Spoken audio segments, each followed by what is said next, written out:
Le livre Ce que l'argent dit de vous de Christian Junot explore en profondeur notre relation à l'argent, souvent teintée de tabous et de non-dits. À travers des situations concrètes, l'auteur nous invite à réfléchir sur notre perception de l'argent et son impact sur notre vie quotidienne. Principaux thèmes abordés. Comprendre son rapport à l'argent. Identifier les croyances et émotions associées à l'argent, souvent héritées de notre histoire familiale. Découvrir sa money-attitude. Reconnaître si l'on tend à accumuler, repousser ou osciller entre ses comportements face à l'argent. L'argent en famille. Aborder les dynamiques financières au sein du couple et de la famille et comment elles influencent nos relations. Trouver la sérénité financière.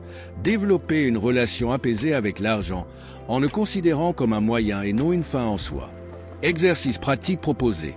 Réflexion sur l'histoire familiale. Notez les messages et attitudes liés à l'argent transmis par vos parents et grands-parents. Identifiez les schémas récurrents et leur influence sur votre comportement financier actuel. Identification de votre money-attitude. Observez vos habitudes financières sur un mois. Êtes-vous plutôt économe, dépensier ou fluctuez-vous entre ces deux tendances? La money-attitude ou attitude face à l'argent est un concept qui décrit la manière dont une personne perçoit, gère et se comporte avec l'argent. Cette attitude est profondément influencée par les croyances, les expériences personnelles et l'éducation reçue au sujet de l'argent. Les composantes principales de la money-attitude. 1. Les croyances sur l'argent. Ce sont les idées que l'on entretient sur l'argent, comme « l'argent est la source de tous les problèmes » ou « l'argent ne pousse pas sur les arbres ». Ces croyances, souvent inconscientes, peuvent influencer les décisions financières. 2. Les émotions associées à l'argent. L'argent peut provoquer une large gamme d'émotions, comme la peur, l'excitation, la culpabilité ou la fierté. Ces émotions jouent un rôle important dans les choix financiers, comme l'achat impulsif ou l'accumulation excessive.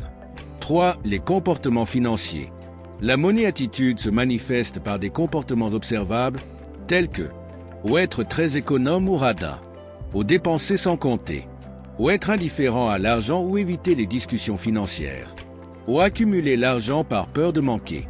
Les typologies de money-attitude. Christian Junot, comme d'autres experts, identifie différents types de relations à l'argent. Le dépensier trouve satisfaction dans l'achat ou l'expérience, mais peut ignorer ses limites financières. L'accumulateur ressent un besoin constant d'épargner par peur du manque. L'indifférent ne se soucie pas de l'argent, souvent au détriment de sa situation financière. L'angoissé voit l'argent comme une source de stress et évite de s'y confronter. Pourquoi comprendre sa money-attitude est important? Prendre conscience des blocages. Cela permet de comprendre les comportements qui freinent votre bien-être financier. Améliorer la gestion financière.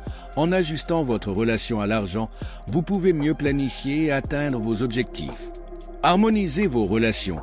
L'argent est souvent une source de tension dans les relations. Une attitude saine favorise des discussions ouvertes et constructives. Exercice pratique. Pour identifier votre money-attitude, posez-vous ces questions. 1. Quelle est la première pensée ou émotion qui me vient en tête quand je pense à l'argent?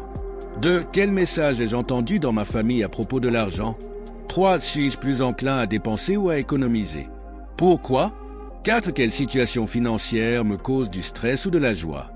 En explorant ces questions, vous pouvez prendre conscience de votre attitude face à l'argent et commencer à transformer votre relation pour qu'elle devienne plus équilibrée. 3. Dialogue en couple ou en famille. Engagez une conversation ouverte sur l'argent avec vos proches. Partagez vos perceptions, craintes et objectifs financiers pour renforcer la compréhension mutuelle.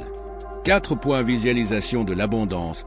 Chaque jour, prenez quelques minutes pour imaginer une vie où l'argent n'est pas une source de stress. Ressentez les émotions positives associées à cette vision pour attirer une énergie financière plus sereine. L'abondance est un concept qui désigne une perception de richesse, de plénitude et de satisfaction dans la vie.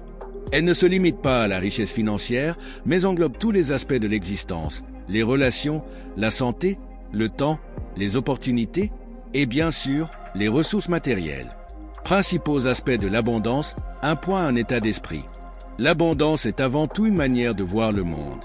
C'est croire que les ressources, les opportunités et le bonheur sont illimités et que chacun peut accéder à ce qu'il désire.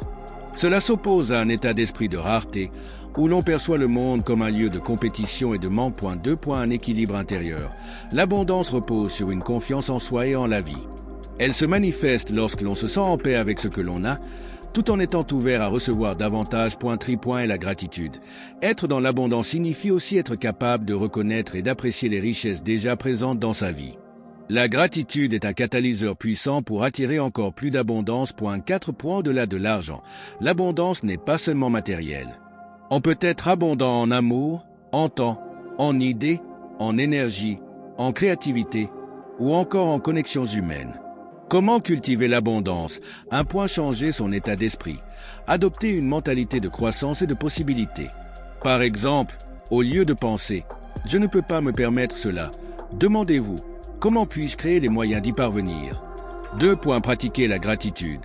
Prenez chaque jour un moment pour noter ou exprimer ce pourquoi vous êtes reconnaissant. Cela peut être des choses simples, comme la nourriture que vous mangez ou les personnes qui vous entourent. 3. Partager avec les autres. Donner, que ce soit du temps, des connaissances ou des ressources, est une manière puissante de ressentir l'abondance. Plus vous partagez, plus vous attirez. Et se libérer des croyances limitantes. Travaillez sur vos pensées négatives concernant l'argent ou les ressources. Par exemple, remplacez des croyances comme « je ne mérite pas cela » par « je mérite le meilleur que la vie peut offrir ». 5. Visualisez l'abondance. Prenez quelques minutes chaque jour pour imaginer une vie où vous êtes entouré de tout ce dont vous avez besoin, dans tous les domaines. Ressentez les émotions positives associées à cette vision. Exemple pratique pour ressentir l'abondance. Exercice de gratitude et de visualisation.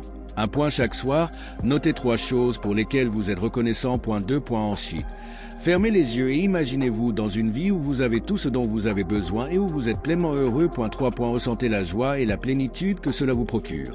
En cultivant une vision de l'abondance, vous attirez des opportunités, des relations et des ressources qui renforcent cette perception, créant ainsi un cercle vertueux. Pour approfondir ces concepts, vous pouvez visionner une interview de Christian Junod où il aborde la relation à l'argent. Vidéo de Christian Junod. Ce que l'argent dit de vous, vous avez été inspiré par cette vidéo, veuillez l'aimer, la commenter, la partager, puis vous abonner à la chaîne YouTube L'Art de Réussir pour ne rater aucune de nos prochaines vidéos.